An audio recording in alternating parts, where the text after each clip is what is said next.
YorksTalks, the podcast that's all about delving into the world of further education and skills, one chat at a time. I'm your host, Alex Miles, the Managing Director of Yorkshire Learning Providers, and I'm thrilled to be here with you.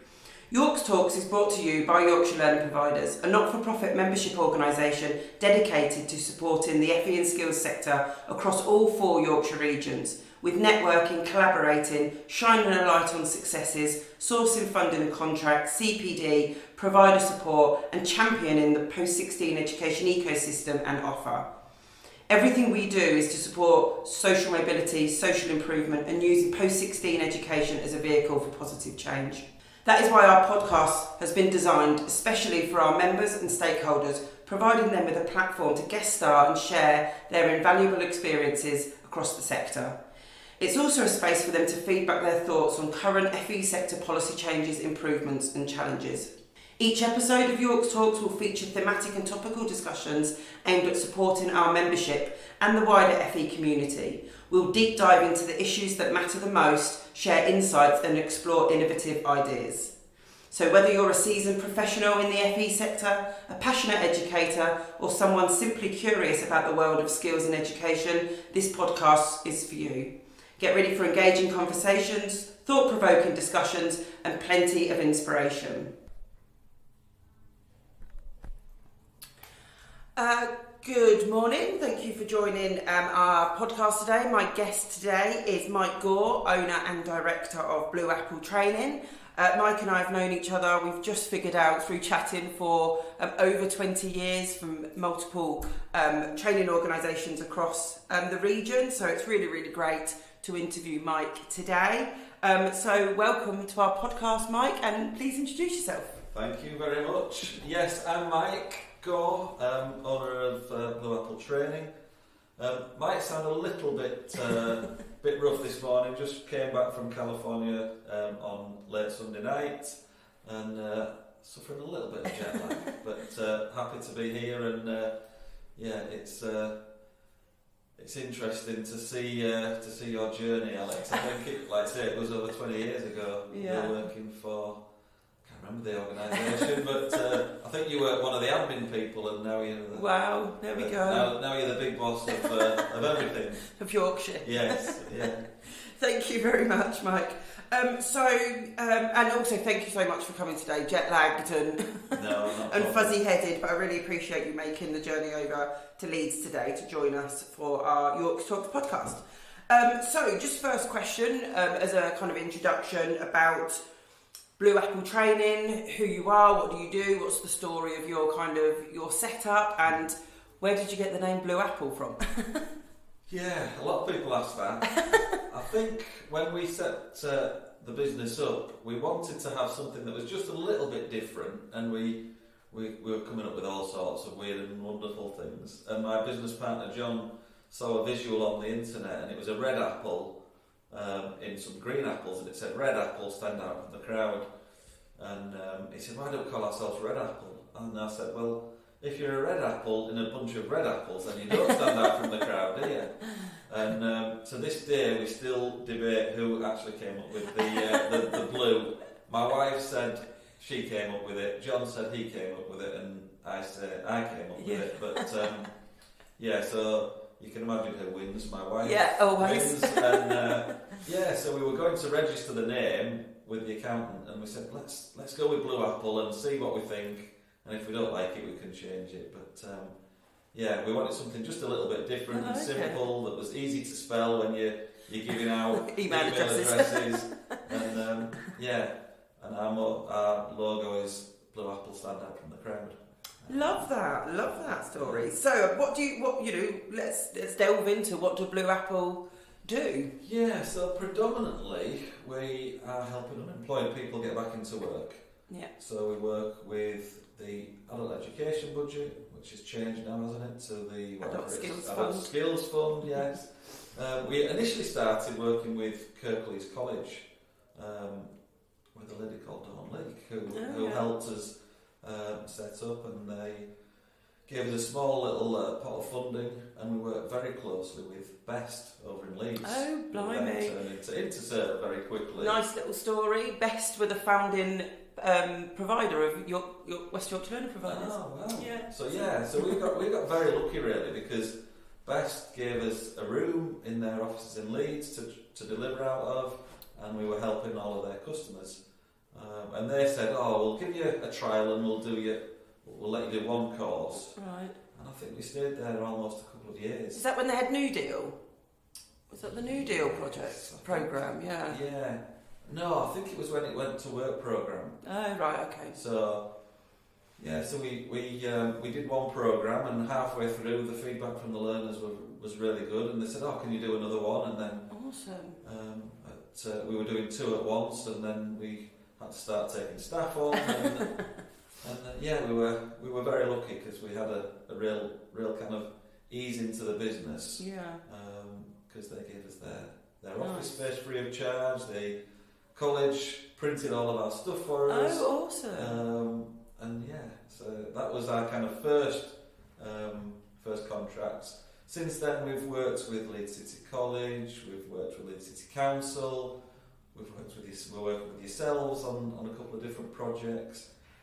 But it is mainly helping people get back into employment. Yeah. We did venture into apprenticeships for a little while, but dipped your toe and dipped it quickly back out. We had fantastic achievement and success rates with our pre-employability stuff, and went into the apprenticeships and just wasn't our cup of tea. Yeah, and we actually got offered a £500,000 contract. Nice. But we just didn't want to do something that we weren't experts at. And your hearts weren't in it. Yeah, and we didn't want to get an Ofsted bad grade. Absolutely. And that affected the whole business. Yeah. So we decided to stick what we knew we were. It's a difficult decision, good at, isn't it, when you've got that money kind of flashing in your face. Yeah, but we were in it for the long haul. We didn't want a quick fix, so we decided to stick with what we're good at. So what made you, obviously because I know you from working at previous providers, Yes. So what made you want to kind of set up your own training provider? It's not an easy world to navigate or be in, so what made you make that decision? I fell into this world really because I'd been travelling when I was in my early 20s, came back, didn't have a job. A friend of mine said, come and work at Foot Locker over Christmas. Nice. And so I worked there over Christmas and ended up there for 7 years. And within 4 months I was an assistant manager, within 8 months I was a manager, and kind of worked my way up to it was like a regional manager at one point. But I got fed up of working weekends, got working late nights, working all the holidays, and my brothers were working. Two of my brothers and my brother-in-law were working for a company called IMS in Bradford, and they said, why don't you come and manage a project for us over there? I remember the brothers now. Now you've reminded me. It was the brothers. Yeah. So I went over there, and it was set up it was a mentoring project that I got involved in initially, and then I was there probably 6 years and did all sorts of roles for them.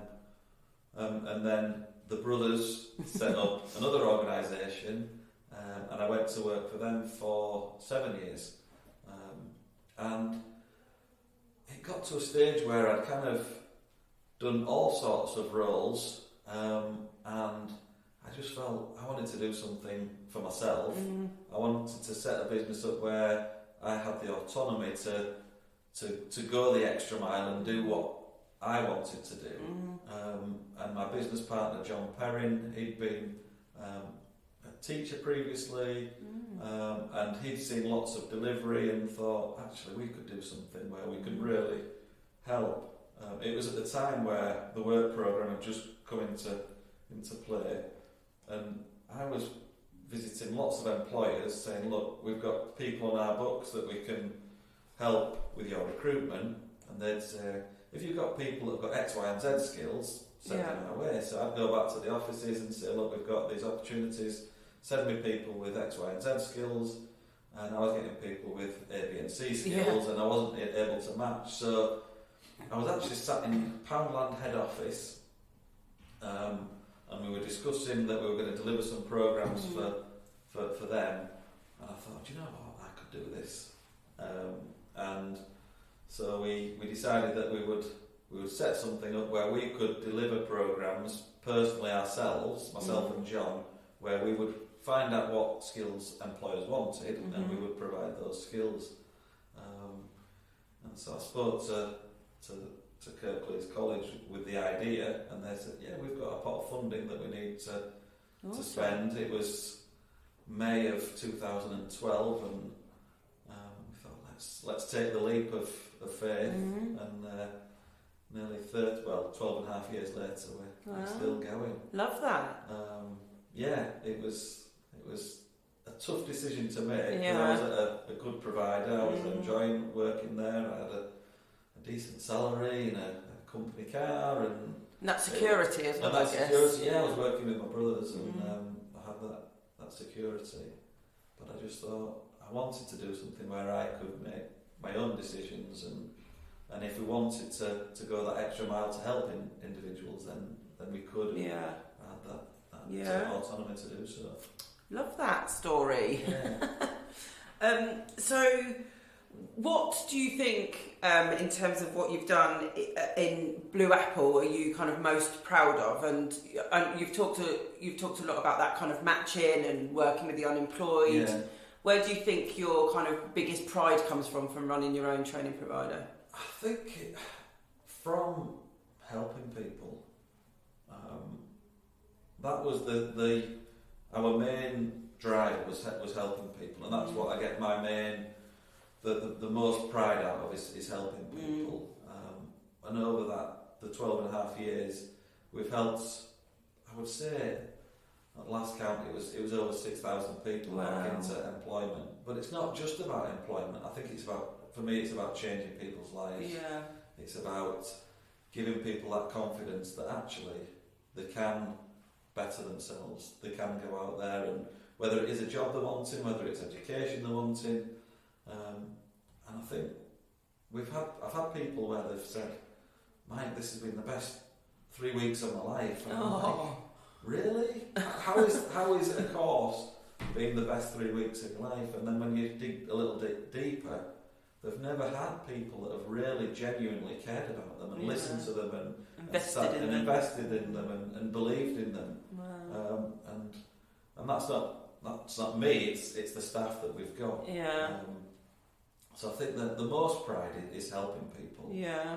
I think it never gets old getting a text message saying that they've got a job, or that we get a text message from, or a phone call from a family member to say that you've helped their daughter or their son or their partner to change their life around. I give everybody that comes on a Blue Apple course gets my mobile number. Wow. And and I tell everybody, I try to visit every class that we do and tell everybody that my mobile's on pretty much 24/7. And you've got our help and support for as long as you want, not just for the short time that they're on a programme. And so I've had a couple of messages this week from people that have been on programmes 6 months, 8 months. I still keep in contact with people from our very, very first course that we did 12 and a half years ago, and seeing their journey and seeing people's progression is what I get the most joy and pride out of what we do. And that's what, when we're recruiting for staff, it's not just about what qualifications or experience people have got. For me, it's about what's in the heart. Do they genuinely care? Are they prepared to go the extra mile? Are they prepared to make a phone call on an evening to somebody that's got an interview the next day to make sure that they're ready? Are they happy to take text messages on a morning early if people have got interviews? And those are kind of the questions that we ask in interviews. And if people are not prepared to go that extra mile, then it's not right for them to work for Blue Apple. Oh, that's lovely. That's really saying good. That we don't want people working 24 hours. No, of course. But it's having that mindset. But when you are dealing with people's their entry into employment maybe for a long time or the first time, it doesn't just switch off at 5, right? You have to keep those relationships going and that. Absolutely. And you're a really strong advocate for kind of well-being, aren't you? And making sure that, if anyone follows Mike on Twitter, you should. Yeah. Very active, a ton of followers, half Leeds United, half work and well-being, which I think is a nice mix, really, isn't it? But I think, you've got that really kind of caring nature that definitely comes through in what you do, so I'm sure. And mental health is massive for me. I went through, I don't mind discussion, I went through my own kind of battle with it. COVID hit, and as a business owner, suddenly you can't deliver your classes, and so the money stops coming in. You've got all your staff to think about, all the things that you did previously that were stress relievers that you didn't even realise. Playing football, seeing your friends, going out for dinner, going to watch Leeds United, you couldn't do. And my stress levels, for about 46 years, I've never really had stress or anxiety. But I was waking up on a morning with panic attacks, and I got to a stage where I was listening to something on Gary Speed, who sadly took his own life. And I just got to a stage where I thought, if I don't do something quickly, I could be another statistic. Wow. And so, I had to seek help. Good. And thankfully got the help and support that I needed. And spoke to a therapist who really helped. And my wife really helped as well. And thankfully I'm in a whole lot better position than I was this time 2 years ago. Good. And I'm happy to share that. Thank you for sharing. That's really important that men particularly do. It's huge. It's huge, and there's so many people out there that are going through their own struggles. Absolutely. That suffer in silence. Absolutely. And it's key that you actually get help and you speak and you talk about it. No, 100%. Well, thank you for sharing that. And like I said on Twitter, you're a massive advocate for mental health and well-being. So I'm sure you are helping a ton of people, particularly as you're, like I said, you've got that Leeds United, passion, but then you've also got this passion of well-being and mental health, and so your followers will be seeing both. And I think that's amazing that you're able to to pan both sides. It's been Twitter. I've made so many good friends from Twitter that I've been able to help, and also people have helped me. So amazing. I get a lot of private messages asking for help and support. Awesome, that's great, right? I always give my mobile and we'll have a chat. Bless you. And vice versa. I've had people send their numbers and I've called them. Wow. So love that. You're one of the good ones, Mike, for sure. I try my best.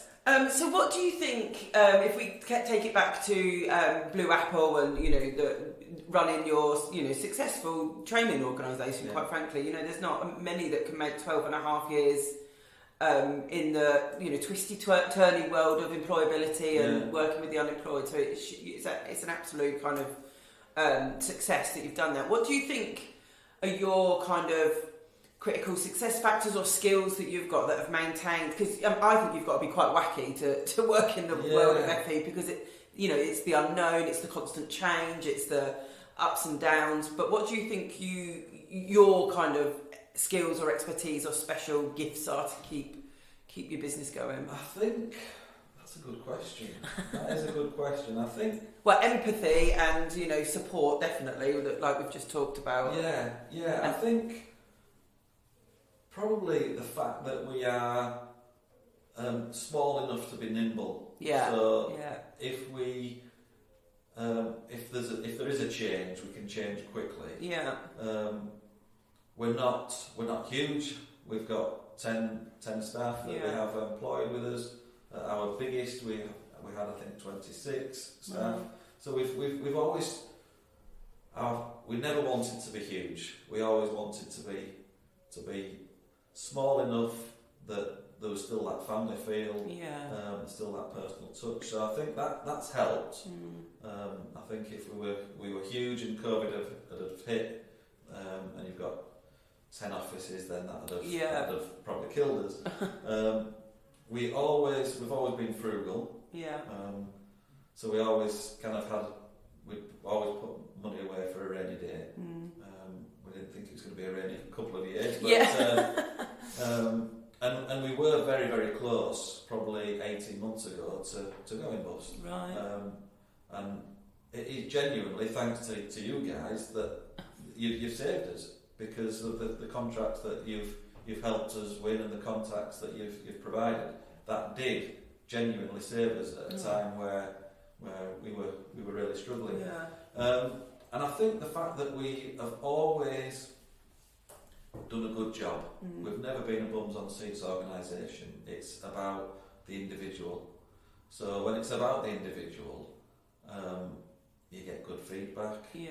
You get people. Your retention's good. Yeah. So when you go into bid for new contracts, you've got good history. Yeah. And you've got lots and lots of good news stories. Yeah. And you've got good employer contacts, because you're not there to just throw mud at the wall and hope it sticks. You're providing a good service. So I think that's for me, and the quality of our provision. Yeah. We don't cut corners. We John and Tracy, who are the other directors, are fantastic at the quality, and so we make sure that we're always delivering a good product. So I think that's the thing that's really helped us, and that helps us keep going. Yeah, no, the fact that we do a good job. Yeah. And we never burn any bridges. No, I was going to say you're really, really effective at building those relationships, maintaining those relationships, and obviously you've done some really great work for us on a couple of contracts. And you know, even though the SME brokerage, you're not an apprenticeship provider, you still kind of excelled at speaking to businesses about what they need, because you don't need that specialism in apprenticeships to talk to businesses about what they need. And I think that's, you've got really good at developing those relationships and building those relationships. So I think that's definite positive. So Blue Apple Training, are you kind of geographically specific? Do you deliver anywhere? What's kind of your makeup of your patch of delivery? At the minute, it is West Yorkshire and the Humber area. Right. So we have contracts with Leeds City College, so that allows us to cover West Yorkshire. We have a contract with Hull College, so that helps us cover Hull and the Humber region. We've just got a new contract with the DWP that covers Goole, Selby, Hessel, Beverley and Bridlington. Nice. So that's specific for people with mental health issues, which is a really exciting new project that we're working with. And you've got that coastal patch, and you see some kind of additional support that's often needed for that coastal.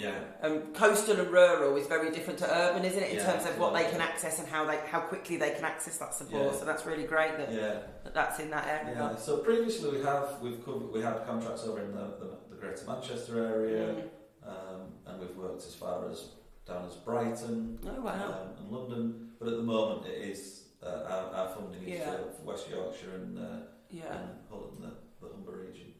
And maybe some North Yorkshire coming soon. Watch this space. Fingers crossed. To be fair, we're desperate for North Yorkshire, because we've had funding for North Yorkshire for probably the last 8 years. Yeah. And we've got a lot of employers and some fantastic relationships with the job centres over there, and I'm constantly getting calls from the job centre. Have you got any funding yet? We will pick that up so fingers when crossed. we stop recording this, because I do have an update for you. But on that. Sounds good. So in terms of thinking about that geographical spread and direction of travel under the new government, looks like further devolution will be happening. So what would you like to see for more local or regional providers, or provision, or the offer actually, to learners and communities and businesses through devolution or more funding coming to the local area? What would you personally like to see that you think we need, that's not currently there, or we need more of? Because we can lobby and advocate on behalf of providers, and we're always saying, you tell us what businesses, communities, people are saying, and we can feed that into kind of conversation. Yeah, I think it's a mix. I think mental health is for sure.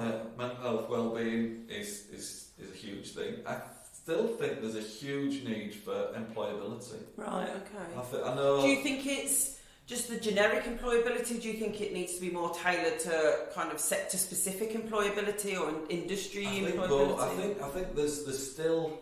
I'm still coming across a lot of people that need general employability. Right, interesting. To give them that foundation to then move on to specific. Yeah.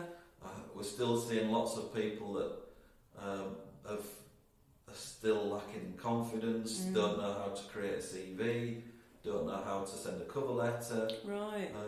We've just been recruiting for a tutor, and in our advert it says, please send a cover letter along with your CV of why you think you'd be suitable for Blue Apple. And you would think people that are in this industry that are applying for jobs would read that, but the amount of people that we still get that don't send a cover letter. Wow. So for us, we put that straight in the bin. Yeah. And there's so many people out there that still don't understand basic the importance things like that, of reading the advert. Properly. Yeah. And so there's still lots and lots of people that are just throwing mud at the wall and hoping it sticks. There's still lots of people that don't know how to sell themselves. Their confidence is so low. So for us, any programs that we deliver will include all of that stuff. Yeah. Because for us, it's basics that people need to be aware of. So it's essential skills, isn't it? Yeah.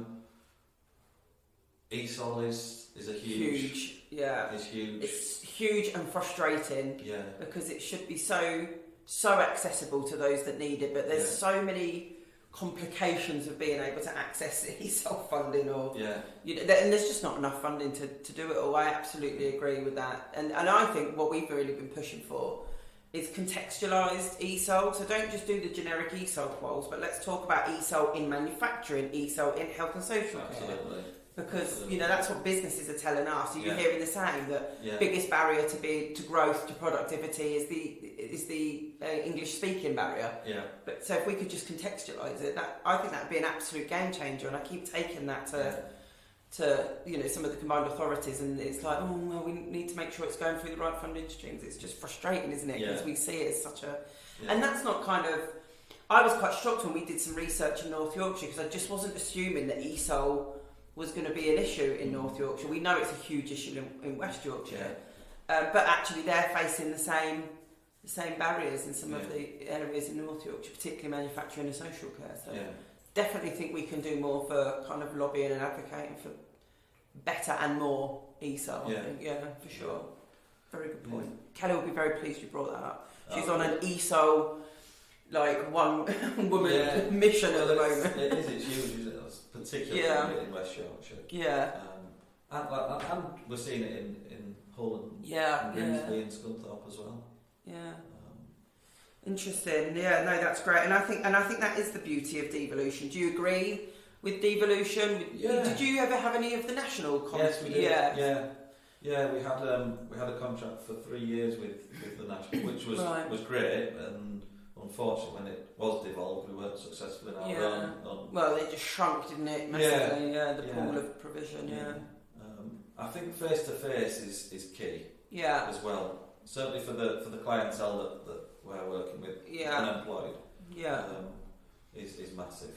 I think getting people in a classroom for 3 weeks at a time is the difference that you see in people is massive, and I think that comes from the interaction that they have with the peers on the course. Yeah. When they're helping each other, confidence grows. They're making friendships. Yeah. And it's massive. So I think certainly face to face is key, certainly for our clients. So do you have training centres in these places? Do you use community centres? We work in community centres. We've got our own office in Leeds. Yeah. But we use the Revolution bar and restaurant in Leeds city centre. Nice. Which is fantastic. They've got a great room upstairs.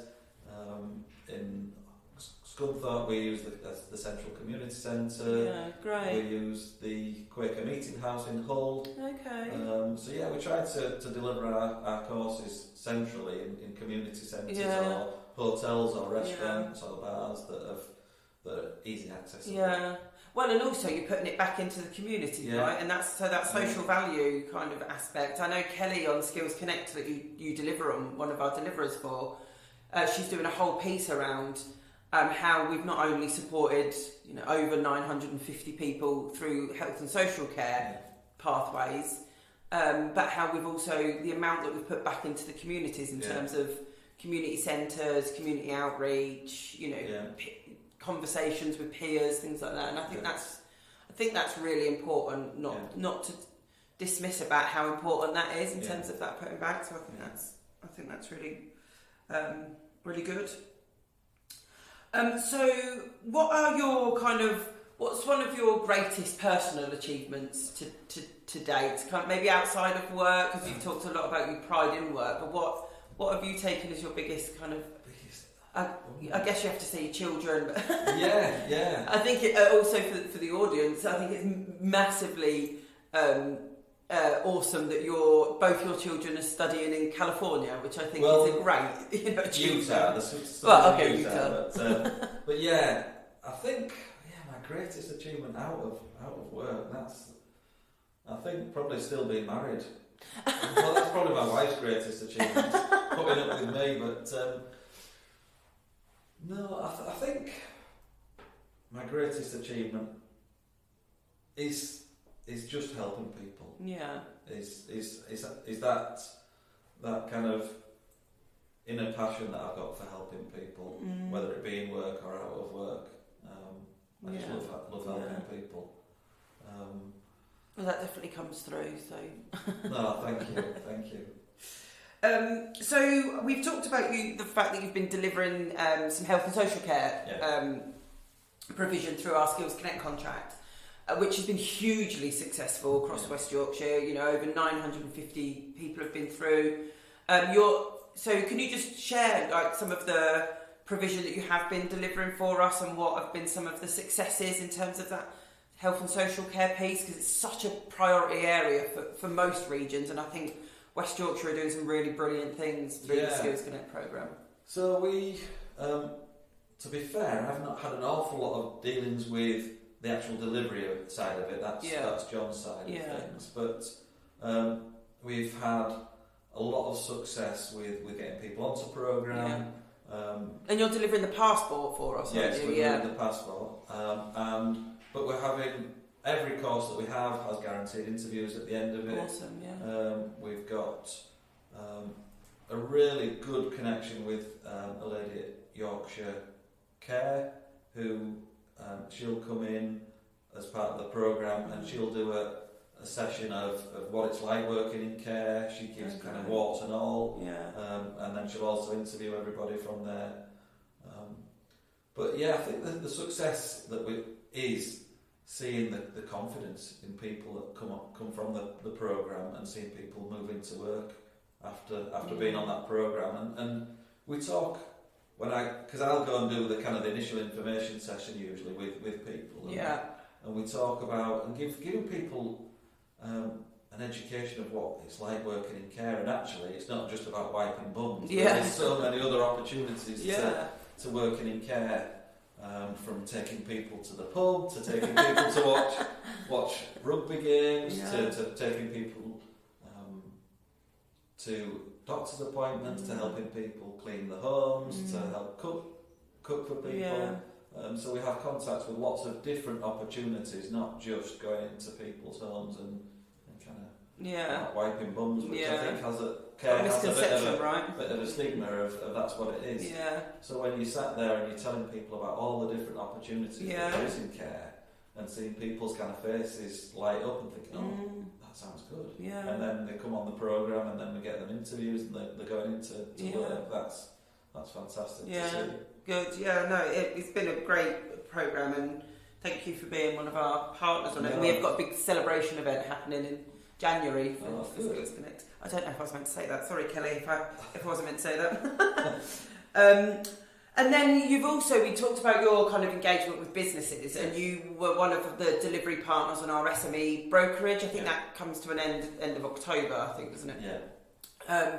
And that's through the DFE. And although you're not an apprenticeship provider, you have been going out speaking to businesses. Yeah. So what is and all the businesses that you've spoken to, what has been the most common misconception about apprenticeships, or what do businesses struggle with when it comes to skills? Because we're just not seeing businesses invest in their people enough, invest in training programs, CPD, and that investment not necessarily just cash but just time to let people out. So what have been some of the kind of findings or feedback you've been getting from the ton of businesses you've engaged through our brokerage for us? I think there's a lot of misconceptions. I think people still think that apprenticeships are for 16 to 18 year olds. For new staff, I don't think they understand that it can be for existing staff. I think a lot of people weren't really fully clued up on what apprenticeships were and whether they were still even going. Really. Certainly in the engineering and manufacturing side of things, lots and lots of people were saying that it's so hard to find people to join and to come onto an apprenticeship. A lot of people were scared about all the paperwork that they had to do and go through, and were saying, "Oh, it's too much hassle for us. We don't want to do it." And then when you kind of explain that we're here to help and support them through the programme and through the process, people kind of think, "Oh, they're more willing to listen and to open up and share." But I think the biggest thing is just that misconception of apprenticeships are for 16 to 18 year olds and it's for new staff. And the feedback that you've been getting from businesses, has there been any light bulb moments in terms of what apprenticeships can do for existing staff, or has there been any, we can use it for this type of job role or this type of person? So when you're in there, you say actually you can use it, and it goes right up to level 7, and you can see people, "Oh, really?" And then and then they're saying, "Oh, what about Bob in accounts, or what about Jim in on the shop floor? We could help. He could train up to be a manager." Or, so there's definitely light bulb moments when you're explaining what the benefits are, and when you're talking about the funding and how that works as well. Lots of people aren't aware that the funding is there, and that there is opportunities also to claim that extra 5% back as well. Brilliant. Well, like I said, you've done a great job on that brokerage for us, and that's more businesses in South and West Yorkshire that now know about apprenticeships than 2 years ago. So it's been really, really positive. Do you find that businesses? What do you think from all of your kind of interactions with businesses over the years? Why, as UK businesses, we just do not invest in our people like our European peers do? What do you think that is? Is it because they've been too lucky with funding? Is it a mindset thing? Is it a culture thing? What do you think that? I think definitely a culture thing. I think definitely probably a finance thing as well. Certainly from my point of view as a business owner, sometimes you just get so busy doing the do that you don't always think about the future. If I'm being honest, it's certainly these last couple of years has been firefighting. So you're just so busy doing the do. That's one of the most common pieces of feedback we get, that we particularly post COVID, businesses just struggle to see that horizon gazing and that future piece that I think as well I think from a school point of view, everything's geared up to go to university, isn't it? Whereas it's such a fantastic opportunity to do apprenticeship. I tell everybody that I see, certainly young people, and older people that are looking for work, get an apprenticeship. Go in, even if you have to go in for a couple of years on a lower wage, get an apprenticeship, get your foot in the door, get that training, get that knowledge and those skills. Yeah. Because university, for me, unless you know that you want to be a doctor or a nurse or something where you have to go to university, do an apprenticeship every time. If you're not sure what to do, go and work for a couple of years, get paid, get knowledge, get industry experience, because it can be a game changer in people's lives. It's so critical. Yeah. And then your other kind of skill set, I guess, is Blue Apple, is the employability and the unemployed. Yeah. So what? I guess we do have quite a growing number of young people not in education, employment and training. Yeah. Our 16 to 18 is really high, but actually our biggest demographic is 19 to 24. Yeah. So what do you think is the reason why we've just got this explosion of people not in employment or education, and what do you think is needed? And when you are having your conversations with people that are unemployed or looking for their first or next entry to employment, what are the biggest barriers that you think are around? I think the biggest barriers are confidence, right, and lack of education and ambition. Maybe I'm saying that the wrong way. I think they just don't know how to go about it. Right, yeah. So the pathways too are just complex and confusing, and they don't know where. Yeah.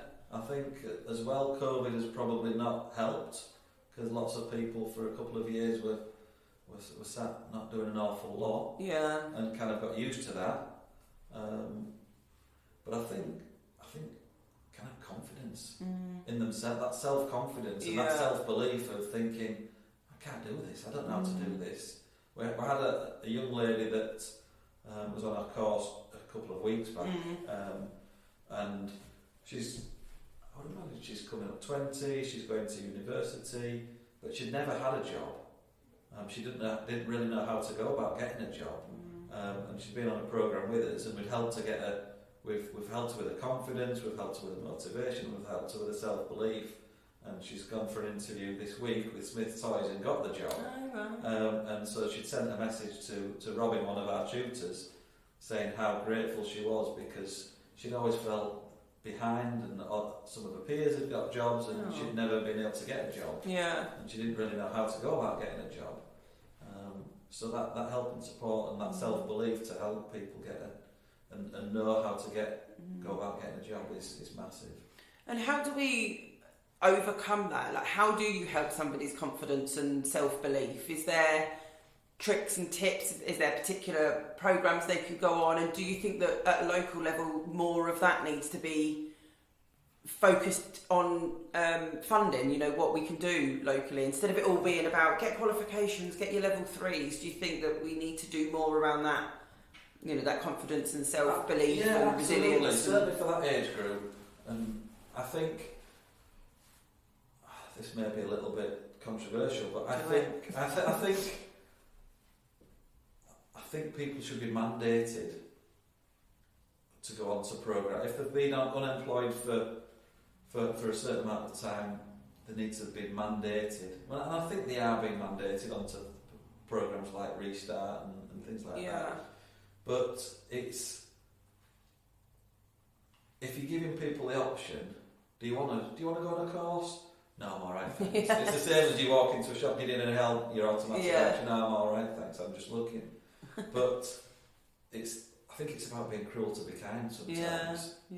Because we've just done a couple of programmes with a job centre in Leeds where they have mandated people onto our courses, which they haven't done for a long time. And the first couple of days, people don't want to be there. Yeah. And they're grumpy but when they realise that we genuinely care about them, we genuinely listen to them, we have a laugh with them, the difference from day 3, day 4, and at the end, when they're having a party and they're bringing sweets in and they're bringing treats in and they're bringing you a card in saying thank you, it's been a great couple of weeks or a great 3 weeks,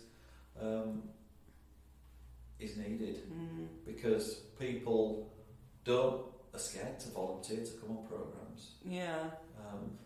And I think the biggest thing is that you genuinely care. Yeah. And that you listen and you treat people with respect. Yeah. And they're treated like a human being. Yeah. And then the second biggest thing is that interaction, where they're with the same group. Yeah. And they go on that journey with the same group. And Yeah. you see people, like I say, the first couple of days not talking, and then the different activities where we get help kind of get that interaction going, and people start talking, and then they start opening up and sharing their own problems, awesome. and people start helping them, and I've been through that, and it's massive. Yeah. I think that peer learning and peer-to-peer interaction, I think, is just such a critical teaching approach and learning method that, particularly for those that have got that nervousness or that, lack of self-confidence, being able to be in a safe space where they can and learn. Social anxiety is massive as well. Yeah. And again, I think that's after COVID. Yeah. So again, seeing people together and helping and supporting each other is huge. And do you think that enough kind of unemployed people or those organisations that help unemployed people know about the realities of the workplace? Because we're hearing a lot that young people or some of the people that have been unemployed for a longer time, they just don't understand the realities of the workplace, you know, the modern workplace, how the advancement of tech and digital and or hybrid working and so do you think that we need to do more of a focus around what the modern workplace looks like, and is that a barrier, do you see sometimes, because people just don't understand the world of work these days? I think it is a barrier. I think one of the things that we try to do on all of our courses is we get people to think if it's £20,000 of your hard-earned cash that you're going to give somebody, what do you expect? So it's getting them in that mindset of, if they were a boss, what would they expect from their workers? Approach, yeah. So would you be happy if you're giving somebody £20,000 of your cash if their start time's at 9 o'clock and they're rolling in at 9:30? Yeah. No, I wouldn't. Well, what would you do? I'd sack them. And then, so if you're giving somebody £20,000 of your cash and you're giving them a half an hour dinner break, but they take an hour, what would you do? And you see that light bulb come on. I'd really like that approach, actually. Yeah, sack them. And then, so is it all right for you then to turn up late to work? Yeah. Actually, no. I do need to, and it's getting them in that mindset that actually, if I was the boss, what would I expect? Yeah. And it helps them realise that actually, if you're going to go into work, you have to be there on time. You have to work hard. Yeah. You have to be reliable. You can't just take a day off sick because it affects the whole company. No, absolutely. And then just the last question, really: what does the future look like for Blue Apple, for yourself, for what you want to do next as a business or as I think the owner? I'm hoping that I win the lottery and I can retire and sit on a beach in California. I think for Blue Apple, survival is key. Yeah. We're certainly going in the right direction. Yeah. I'd like to build it back up to where we've got maybe 20 staff. Yeah. Where we've got 5 or 6 different contracts going. It'd be great to get back to having our direct contracts with whether it be Wyker, whether it be the North Yorkshire, South Yorkshire, Humber region when they decide to do that. Who knows? Because when you're subcontracting, it's difficult because you're always panicking when you're not master of your destiny, are you? Yeah. No, and you're giving your 20% really for not an awful lot in return because we know what we're doing. Side note, we don't charge 20%. No, obviously not yourselves. But no, definitely, yeah. But do you see the future of what you do in your offer? Do you see it as bright? Do you see, are you happy with the direction of the evolution or new government or whatever it might be? Yeah. I think that the future is bright. And the future is blue. The future is definitely blue. We've got 4 contracts at the minute. and we're bidding for stuff all the time. Yeah. And I think because we have got a good reputation, we've got a good product. I think the future will be bright. Good. Well, thank you for joining me today. I hope you found that enjoyable. Yes, it was good to. Yeah. There's lots of that. It's good to just reflect back sometimes, isn't it? And we've known each other a long time, and but I really kind of value the work that you've been doing for us, and I think what you do at Blue Apple is really, really, really, really positive. So I look forward to seeing what you do next. Brilliant. Thank you for joining me. Thank you.